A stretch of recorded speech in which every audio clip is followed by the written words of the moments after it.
My father, a strong and healthy man who had seen and experienced much in his long life, returned home from work late one night, around 3 a.m.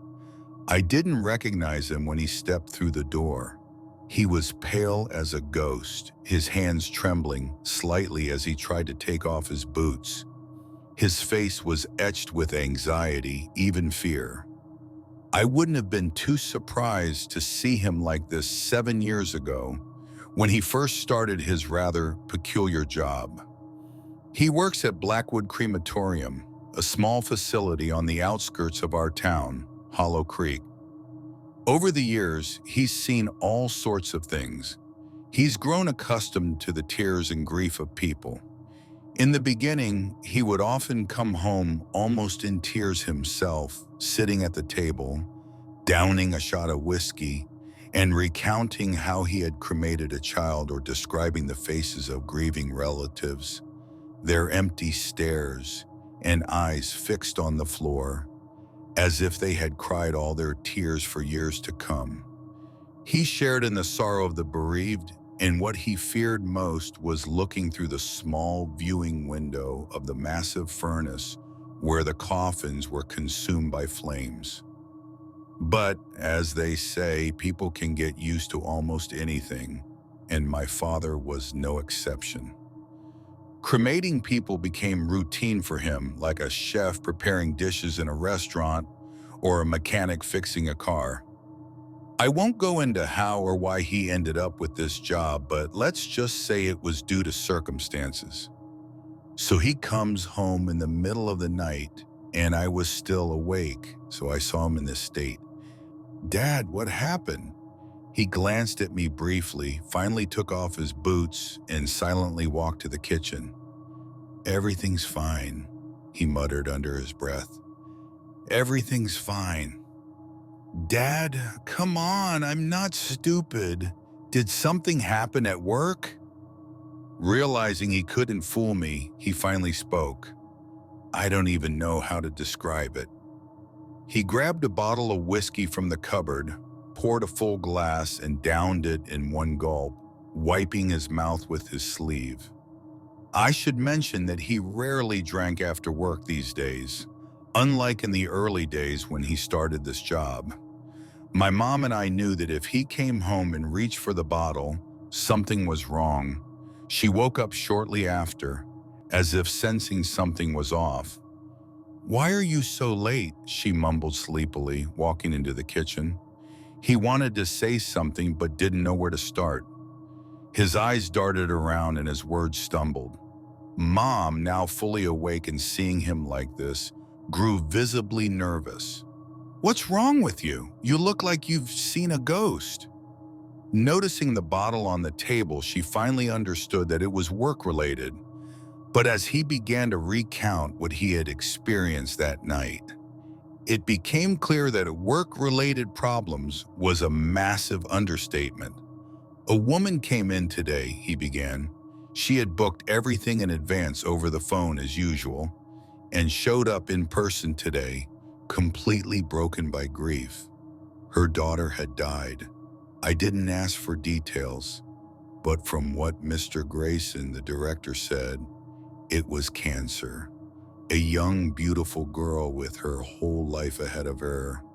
But fate had other plans. The mother, Miss Hargrove, seemed a bit off, though. She kept rushing us, asking how we could speed up the process.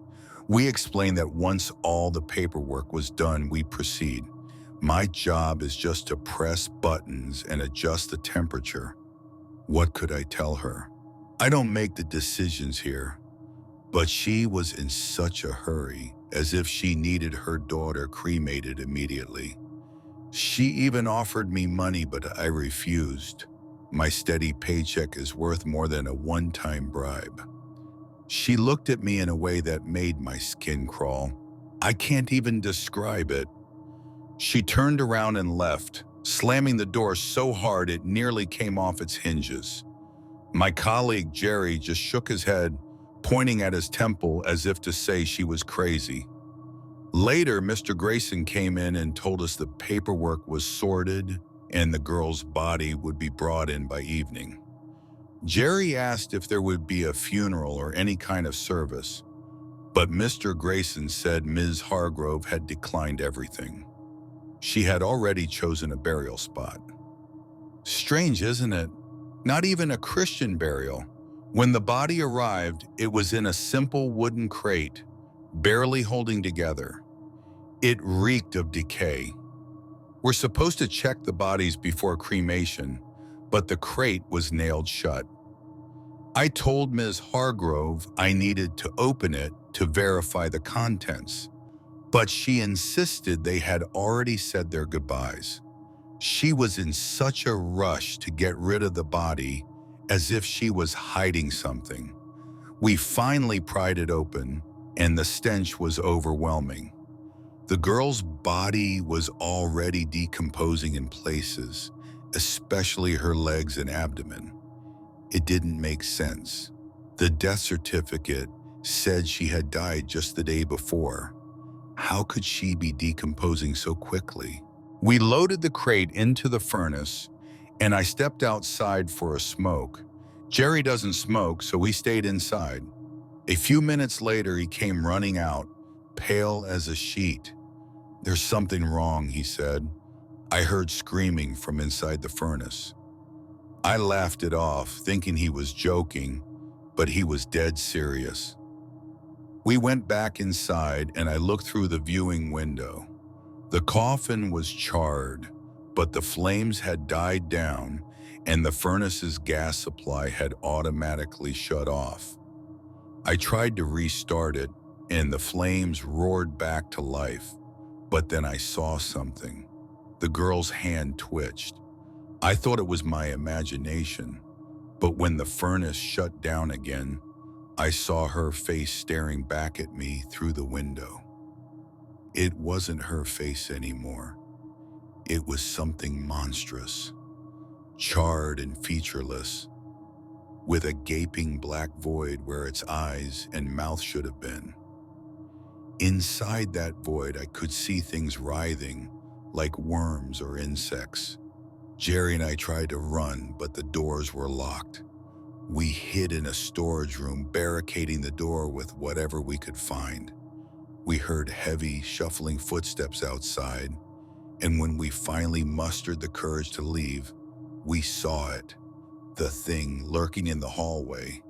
We broke a window and jumped out, Jerry twisting his ankle in the process. I had to half carry him as we ran, and when I looked back, the thing was watching us from the window. We made it to the hospital, and after getting Jerry checked out, I came home.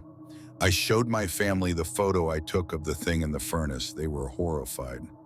The next morning, I woke up to the smell of smoke. The house was on fire, my mother was dead, and my father was gone. The fire department arrived quickly and put out the flames, but the house was destroyed. I stayed with a friend, and we buried my mother the next day at Hollow Creek Cemetery near the crematorium. I don't know where my father is now, but I have a theory. Ms. Hargrove was in such a hurry to cremate her daughter because something was inside her, something evil.